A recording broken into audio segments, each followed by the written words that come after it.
Why is there not more pressure internally from the Arab world to get Hamas to release the hostages? Actually, what we know from the Qataris, the Egyptians, and our partners in the region, that very moment when the Hamas leaders were in Qatar, there was a significant amount of pressure on them to actually sign the American presented proposal. Boom! Netanyahu decided to completely and abruptly destroy that. And in any situations like this... Which I think was ridiculous and stupid. Okay. I mean, but the reason you've just articulated. The last 2 years have been absolutely bluntly clear. And you and I have had many conversations about this.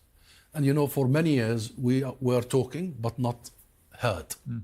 Not heard.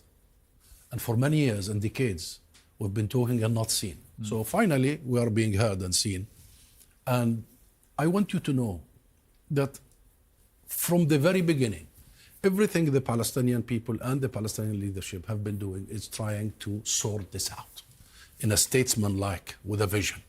And I'm talking about from day one. Many people think that the two-state solution is a Palestinian demand. Wrong. Wrong. The two-state solution was a Palestinian painful concession. Why? Because do you know that the 1967 borders that the ambassador was talking about now is 22% of the historic Palestine?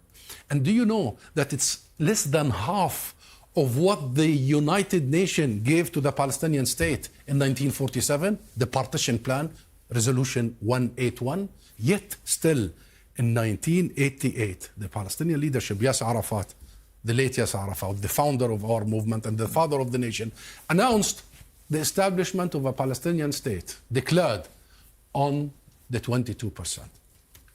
Since then, we signed Oslo, and we have been so insisting on implementing that very painful compromise in every sense.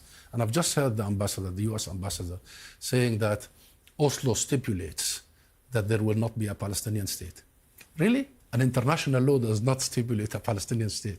Seriously, this needs reality check.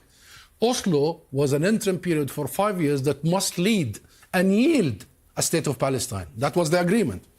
Israeli settlements in the West Bank, the occupied West Bank, quadrupled. Quadrupled.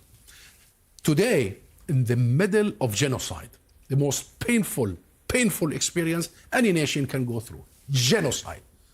What we are thinking about and acting towards is peace, and is putting an end to all this.